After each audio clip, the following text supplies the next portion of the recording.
Hello everyone, I'm Angela and welcome back to my channel. Today here I have a special guest on my channel, Dr. Suzanne Owen, reader in the study of religions at Druidry University and also my PhD supervisor. So I'm very lucky to have Suzanne as my PhD supervisor. She's been incredibly helpful in my journey. Suzanne has published extensively in the fields of indigenous religions and Druidry, and I'm very pleased to have her here today to talk about indigeneity and the concept of indigenous. Yes, thank you, Angela. Yes, like most people's journeys, I did not begin so much with the idea that I would be researching this as one of my areas, Indigenous religion.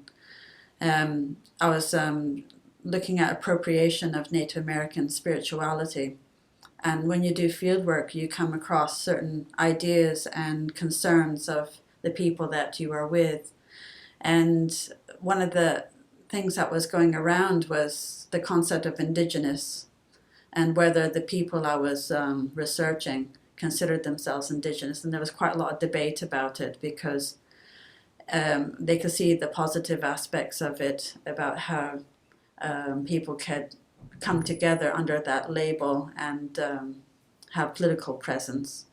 But then the negative side of it is that it creates a kind of homogeneity between these groups which don't exist.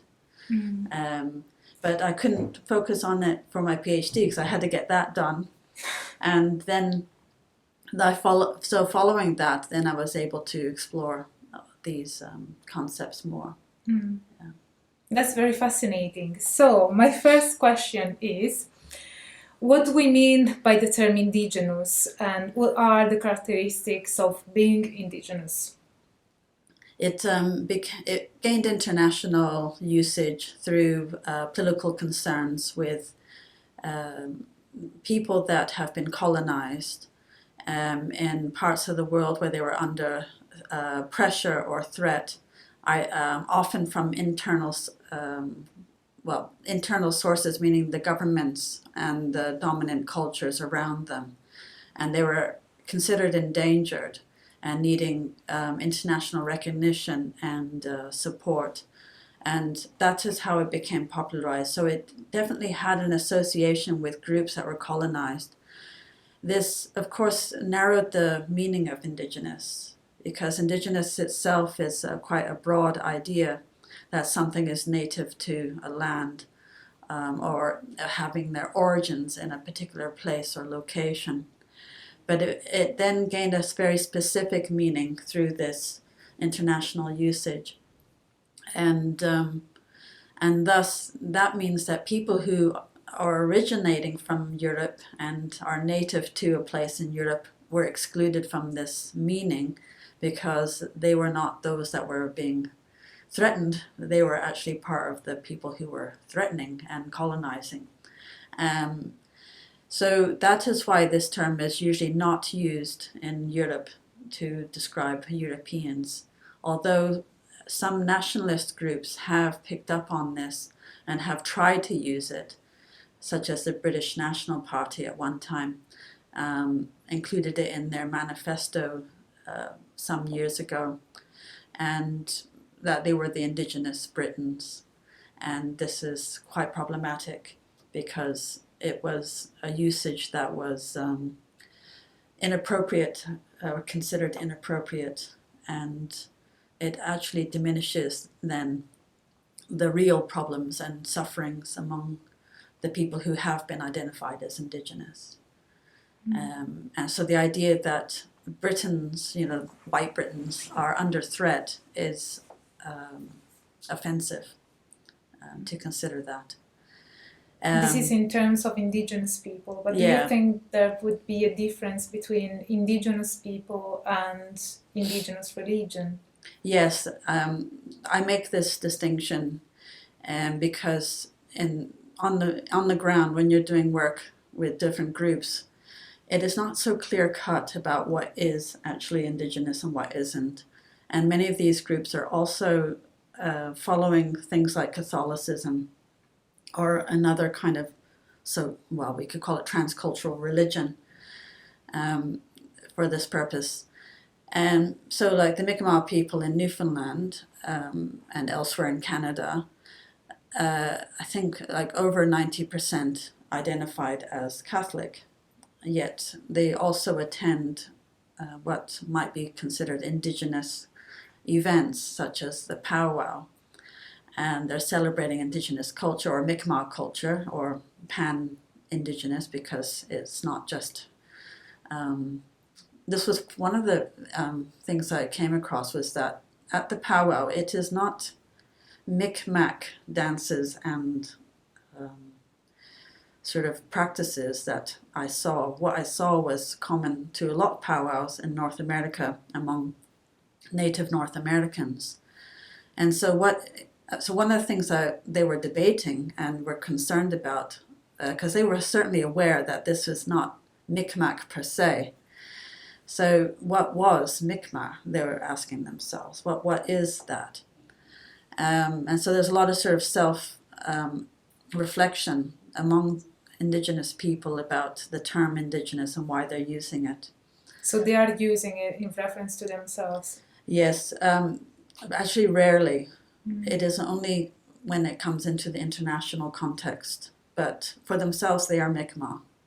And one of the people argued that to use the term Indigenous kind of wipes out these individual cultural groups' identity.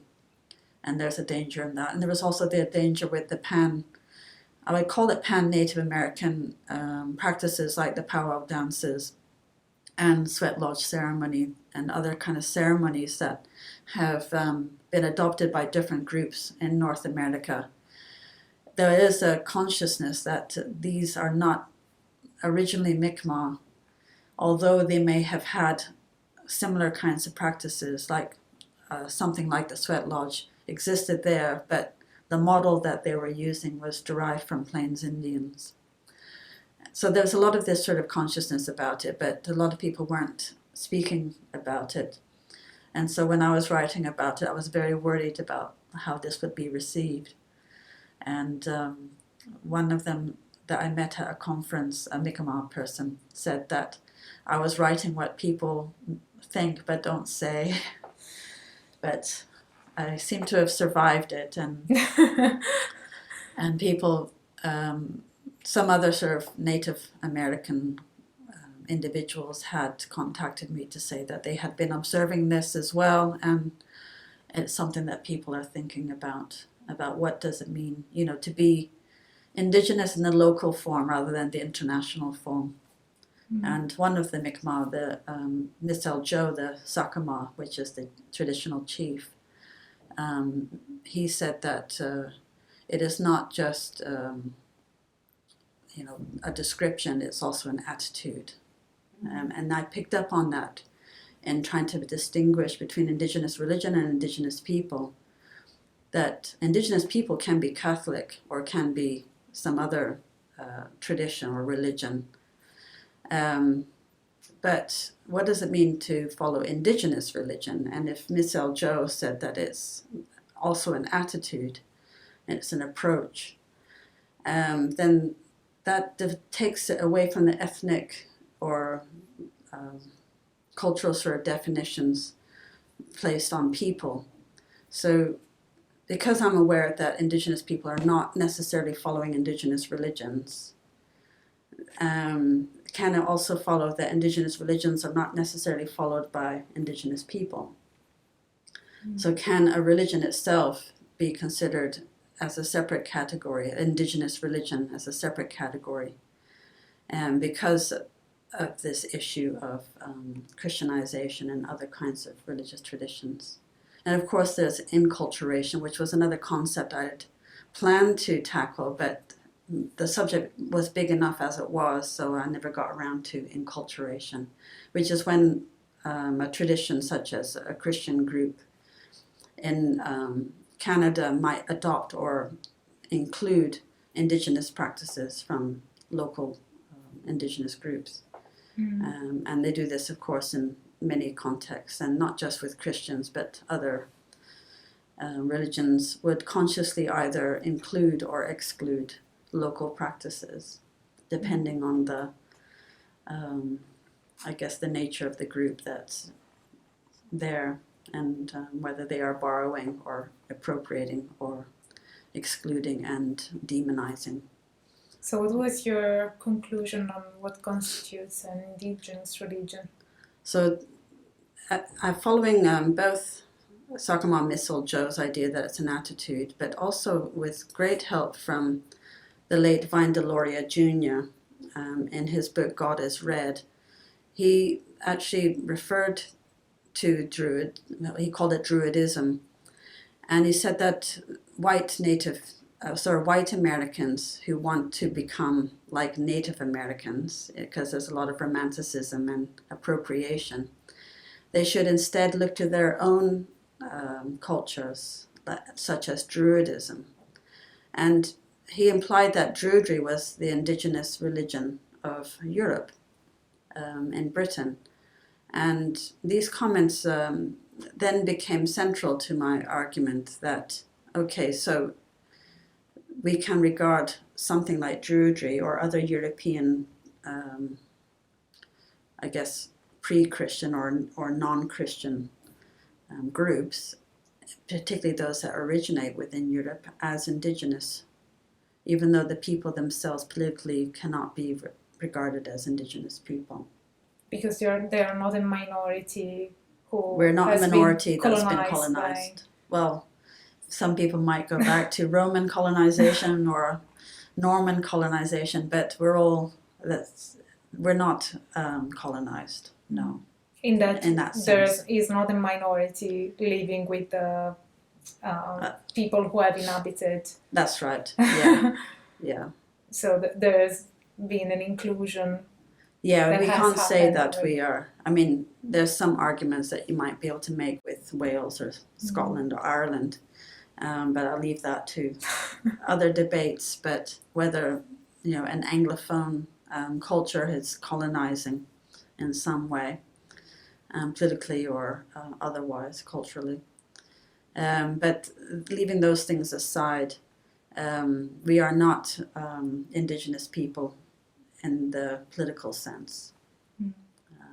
What are the characteristics that define an indigenous religion? Yeah. How can we identify a religion as an indigenous religion? Putting together all the different sort of characteristics that indigenous people themselves allude to. Obviously, there is a relationship with the land. And all of these are tentative. They're all debatable, because obviously some indigenous groups are more nomadic than others. But of course, they still have this relationship with the land and with the environment that directs their travel if they are traveling people. And the Mi'kmaq themselves used to sail between Newfoundland and Cape Breton Island, which is part of Nova Scotia, because of different hunting grounds and other kinds of reasons. So there is a recognition of that, but it's still a very close relationship with the land. Now, of course, this can lead to romanticizations and ideas of primitivism when we sort of idealize that. So there's also, I guess, other aspects to an indigenous religion. And I think, the attitude aspect is this, that you always have this respectful attitude towards what has come before, is how I've phrased it. So it's a respectful attitude to what has come before. So this can refer to your ancestors, particularly, if you're growing up in the place where your ancestors also lived. Respectful, and if they're not, then you are respecting other people's ancestors of the place. And of course, they talk about respectful towards non-human beings. Like Irvin Hallowell wrote about other than human beings when he was trying to refer to these many ideas or concepts of like the sun, thunderbird, or even sort of stones And they're often referred to in kinship terms, so grandfather stones or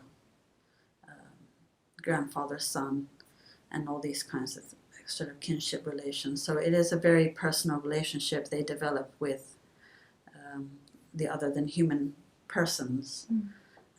So it seems to be very related to the land, Yeah. the connection to the land and the ancestors. If I Yeah.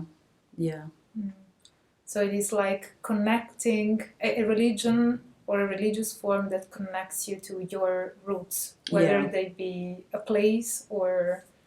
Yeah, I guess in terms like for those that have been relocated, whose roots are you looking at? And for them, like I would recommend that they be looking at their own sort of roots, about how, their own personal roots, but they also have to look and respect those of the place where they are now residing.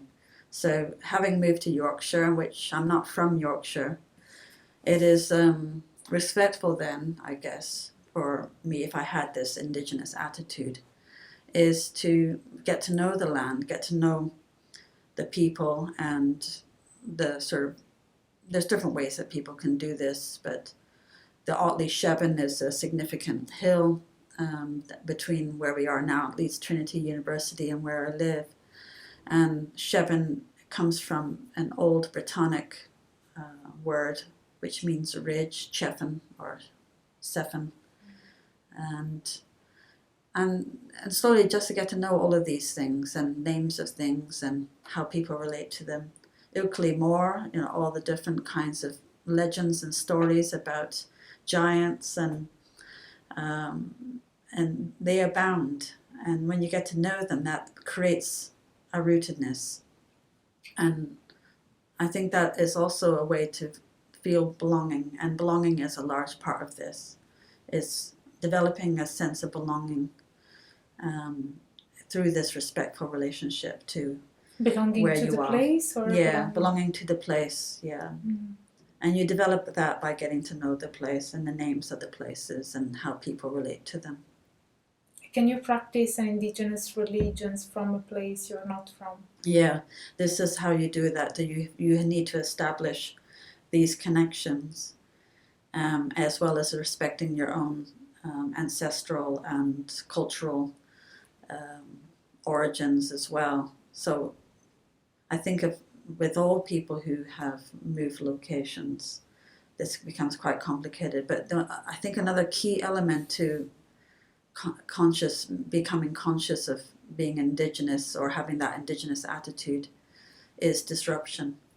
And so the Mi'kmaq people who don't really use the term Indigenous ever are fairly secure with who they are and where they are as Mi'kmaq. It only gets used by people when they are either dislocated or they are wanting to engage with the more international or global issues. And so those that have been disrupted or disconnected from the land are those that are most conscious, I think, towards trying to develop this relationship. So in this way that you might regard some groups of people as Indigenous or following Indigenous religion, but they themselves will not use that term because it is so part of them. And it only becomes conscious when that's disrupted and threatened in some way. So when that life becomes threatened and oppressed, or they get moved and relocated, then it becomes conscious about who you are and where you're from and the way that you related to the land that's so it's a term that emerges by contrast. By contrast, yes. It recalls something that's being lost. And this seems to happen with a few religious groups. Yeah. When it becomes kind of more, rather than looking back as something that's the past and lost or losing, which is what it sounds like, the way we're talking now. It can also be a way of looking forward and looking into, many people might use it towards developing a more environmental or animal including the animals and the trees and the rivers, and making it more sort of a positive, a proactive kind of relationship in order to, I guess there's an element of preservation included in this attitude, which is preservation of the land and the tradition. Yeah. And of course, for Indigenous people, it's also preservation of people and cultures. Yeah, especially when you are a minority. Yeah. So that is the kind of, I think this is what's peculiar to using the term Indigenous or even Indigenous religion.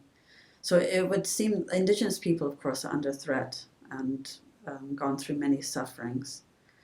But then how can we use that as a religion? Not that per se, but how can we use Indigenous religion, which might not have those elements of threat or oppression? Yeah. So, as I say, it's not an absolute, and it's all open for debate. I've actually had discussions, of course, with people who might challenge the idea that Druids are indigenous, is an indigenous religion, obviously not the people. Because they don't have that kind of community or kinship, close relationship that you might expect or can find among local Indigenous groups. And I accept that, but who defines the criteria for Indigenous religion? Well, it's whoever is speaking, because it's not a natural object.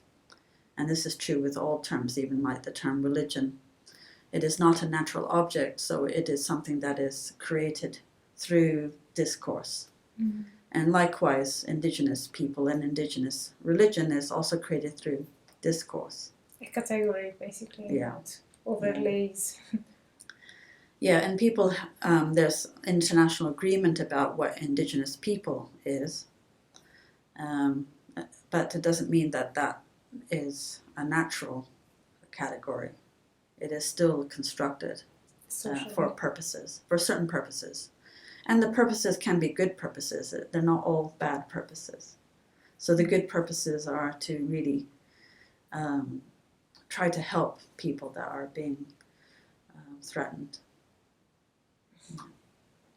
I'd like to thank again Suzanne Owen for this interview. It was very informative and I'm sure you have liked it. So if you did, smash the like button, subscribe to the channel, activate the notification bell so that you won't miss anything out, and stay tuned for all the academic fun. Bye for now.